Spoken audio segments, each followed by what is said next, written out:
Okay. I will be in some kind a little repetitive, but I think that it's important. Then treating insomnia, it's very frequent in elderly, and treating insomnia, it's not evident, because in elderly, insomnia symptoms are chronic, they are multifactorial, and also these people have comorbid insomnia. But we can tell that classic hypnotics have a lot of risk for these patients. They can have falls, aggravation of sleep apnea and pre-existing sleep apnea, memory problems, and then alternative treatments are suited, and such as behavior therapy or alternative medication. Professor White showed already to you that elderly have decreased melatonin secretion, and this is further important in insomniac patients, insomniac elderly. Then these insomniac elderly are the target population for melatonin replacement therapy. Next one. Then depression is also very prevalent in elderly, and now I will speak about insomnia, depression, circadian rhythms. And as you know, sleep disturbance is one of the core symptoms of depression, and nearly 80% of patients present with insomnia, and insomnia must be the first symptom of depression. Nearly 30% of patients present hypersomnia, and we can tell that the association between insomnia and depression may be bidirectional. Then, insomnia, as I told you, is often the symptom who causes depressive patients to seek medical help. It's a risk by itself for depression. Its persistence, it's a risk for relapse, and early relief of sleep disorders in this population, depressive population, helps to encourage compliance with treatment. In fact, insomnia and depression is a two-edged street, and we may ask, which is first, the chicken or the egg? Next one. Then this is a nice study, all but very nice, conducted by Foran Camero with 8,000 subjects, followed by five years, and then you see that the risk, the relative risk to have depression episode is 40-fold higher in non-treated insomniacs than in treated insomniacs. Thank you. As well as far as circadian rhythms, everything has been described in this population. It has been described that circadian rhythms are blunted, then delay, and also advanced. And more recently, the teams of Emmons and Hassler present as nice data indicating that there is a misalignment between circadian rhythms. And for example, here is je pense que je vais faire bien, no? Oui. Here you have the Delmo, and this interval between Delmo and mid-sleep may be shortened. The short in patients, and the shortness of this interval correlates with depressive symptoms. That means more short, more depressive symptoms. Haslens have been found in the same thing with temperature minimum and sleep offset, and this interval correlates also of severity of symptoms. Next one. Okay, there are some factors indicate us that depression may be linked to the circadian system.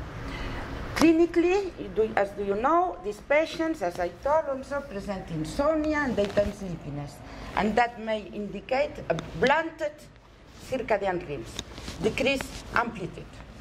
Then they have frequently also a diurnal mood variation, and they feel worse in the morning. Most patients feel worse in the morning. And then you have the chaotic sleep-wake cycles of the bipolar disorder or the seasonal affective disorder, which onset correlates with the reduction of daylight. Then you have genetic circadian disorders such delayed sleep phase syndrome, which a higher incidence of depression. But then here also, which is first, the insomnia, the sleep restriction, the sleep deprivation of these people, or depression. It's very difficult to tell. And then depression has been linked to polymorphism of clock genes. Then effectiveness, finally, effectiveness of treatments targeting circadian rhythms are effective for depression. For example, light therapy is effective for seasonal affective disorder, but it has been also used effectively in unipolar depression. Then cognitive and behavior therapy for bipolar disorders and sleep deprivation. Well, up until now, antidepressants acted via the catecholamine, and globally they have a genuine value in depression, but as you know, they take some weeks to be effective, and patients are still sometimes insomniacs, and some medications as tricycles and serotonin reuptake inhibitors may induce insomnia at the beginning of treatment, and they induce also very strong effects in REM. They inhibit REM sleep.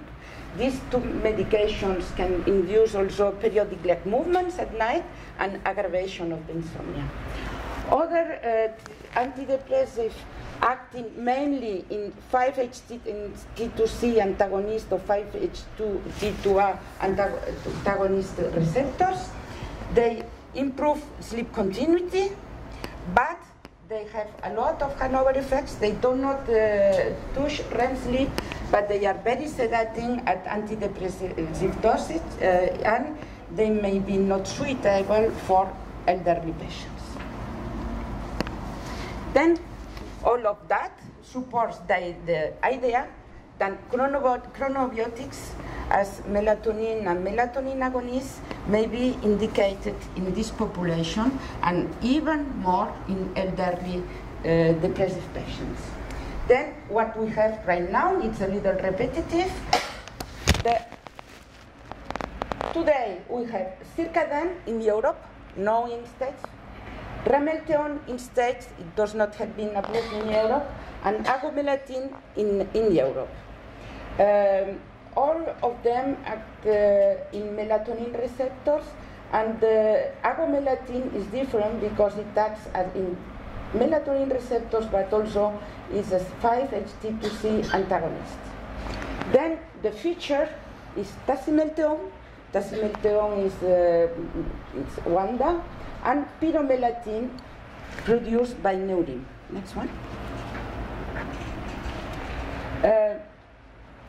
Circaden had the European Agency approval in 2007 for insomnia of elderly for the treatment of 4 weeks, but then with the study of Professor Wad, with the long-term use and good tolerance, then they get the approval for 3 months of treatment.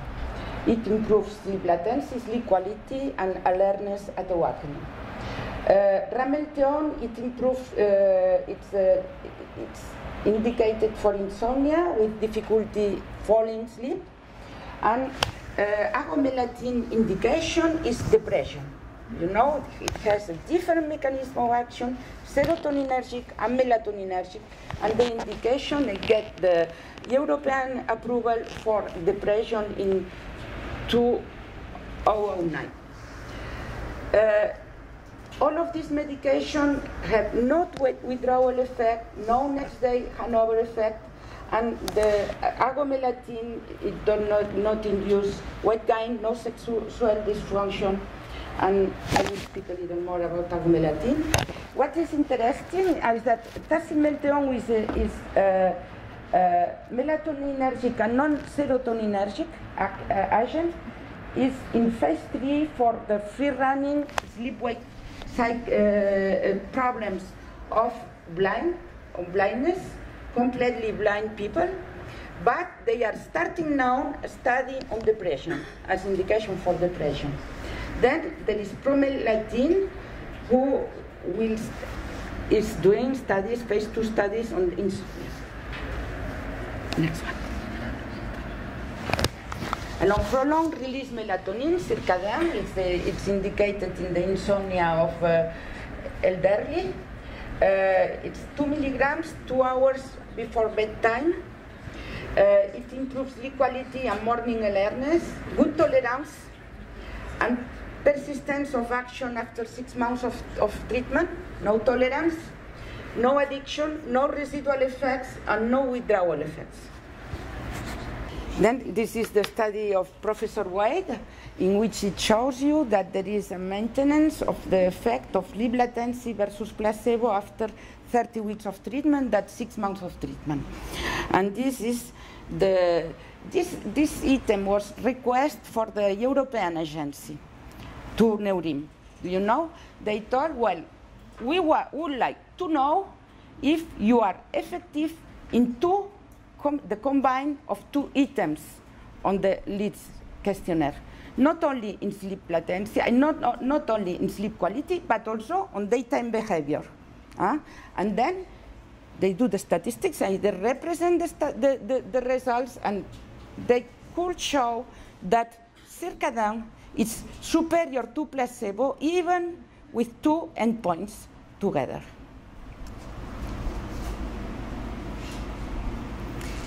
Then the question is, does melatonin by itself improve depression? Then few studies exist with few samples, very small patients, but what it shows, some studies on slow release melatonin exist, and what it shows nicely is that melatonin improves sleep in depression, but does not touch the needle of depression. It does not improve depression itself, but improve insomnia, which is very important for these patients. Then you have here agomelatine, the novel agomelatine, with the combined action, melatoninergic and 5-HT2C antagonist action.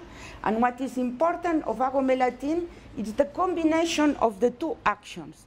Because this medication, as I told you, all other antidepressants with 5-HT2C antagonistic action are very sedative during the daytime. Agomelatine is not sedative, and I think that it's because of the chronobiotic action. Agomelatine, it's indicated that it has the approval for depression. They have studies. I cannot present you all the studies, but they have studies showing that its action is equivalent dosage of escitalopram and venlafaxine. They have also one study showing that agomelatine is superior to efficacy in depression, is superior to fluoxetine, and one other study showing that it's superior to sertraline. They have also one study of Godwin, showing that it prevents relapse. It has a rapid effect on sleep, and that it's very important because that helps patients staying with the treatment. It preserves sleep structure, and it does not induce REM inhibition. Improves feelings at awakening, I will show you. No weight gain, no sexual dysfunction, but some increases in hepatic enzymes. That means that when you want to use melatonin in depressive patients, you should test hepatic enzymes before treating, at 3 weeks, at 6 months, and so on, because there is a risk. Then this is a study that we did in 2 parallel groups of patients, about 60 patients by group. And as can you see, the same that with circadian, with agomelatine, you have a persistent effect on sleep latency that was polysomnography, different types of polysomnography, and you have a nice effect on sleep latency versus the comparator SSRI. And that persists for 24 weeks.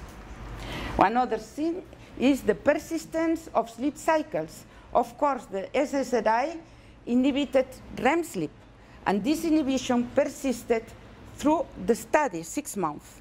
It was always there after 6 months of treatment. Then diurnal effects, do you see, with AGO and in gray, escitalopram in white, and with AGO they feel wide awake at awakening, clear thinking, and reduced daytime sleepiness. But in conclusion, I think that I am on time. Well, insomnia is a risk factor for depression. We all know that it's a risk factor. Prolonged release melatonin is efficient and well tolerated in elderly people, and it's likely to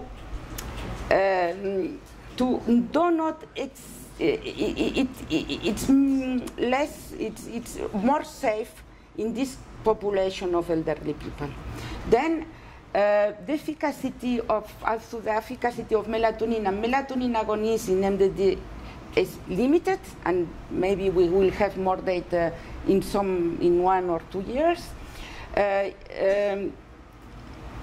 think that all of that provides that melatonin agonists, and especially prolonged release melatonin, may represent a relevant strategy for treating these people, elderly people, in combination with antidepressants.